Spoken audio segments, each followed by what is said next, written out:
حدیث کې راغلی دی نبی علیہ السلام فرمایي العين حق نظر بد چې کوم دی دا حقیقت دی دا وهم نه دی بلکې دا حقیقت دی ځکه بل روایت کې راغلی دی العين حق ولو كان العين حق ولو كان شيء سابق القدر لسبقته العين نظر دومره حق دی که یو شی د خپل تقدیر نه مخکې کېدی نو ستر نظر بر باندې کړو دا نظر دوره ناکاره شی دی ښه ځکه چې بل حدیث شریف کې دام راغلی دی ان العين لتدخل الجمل القدر والرجل القبر دا بد نظر چې کوم دی نه دا انسان قبر ته ورسي او ساروی چې کوم دی اوخ چې کوم دی نو دا کټوای ته ورسي کله کله خلک وینا زمون غوي او زمون غوا پلان کی کا کو ته په بد نظر باندې وکړي د یا پلان کی بد نظر کړه بس هغه منګلال کې بیا بل علاجونه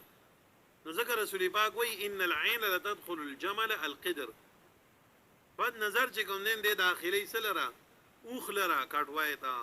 او سړی قبر دولیږي نو بس اسباب دي اسباب څنګه یو سړی په چا باندې په ټوپک گزارو کی په تماچا باندې وکي په چاړه باندې وکي او هغه دغې نه مړ شي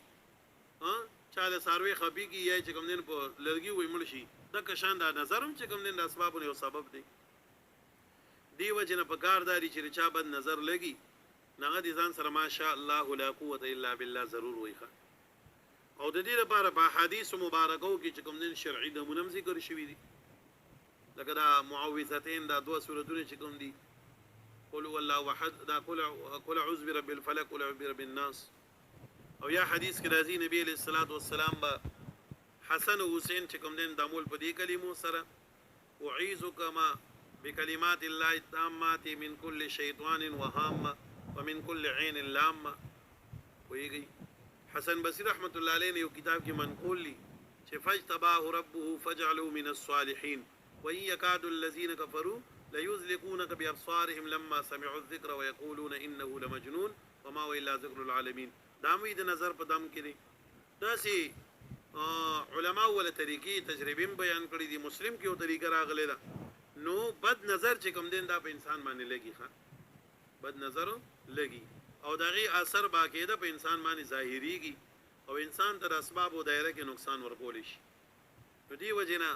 په کارداري چې بنده په تدبیر کوي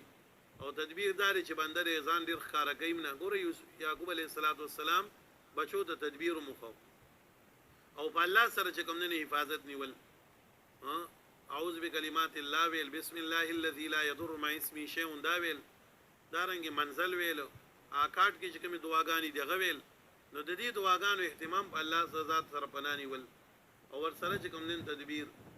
نو یو سړی په کور کې قیمتي ساروي ولاړی او پردې وته تړلی د دې لپاره څوک بد نظر نه کیندا څه ګناه نه دی وایي دا سه نور سيزونه دي نور نو ځکه یعقوب علیه السلام د هیله بیان کړه و بچي چې کله د کلی ته داخلي گئی نو په مختلفو دروازو باندې داخل شي په یو دروازه باندې ما داخلي گئی اې چې څوک بد نظر یې ګراولي اوریدو یعقوب علیه السلام د بیان وکړه وقال وید یعقوب علیہ السلام یا بنی یا ای زامنو زمنگا زما لا تدخلوا تاسو مداخله گئی ای زما بچو لا تدخلوا مداخله گئی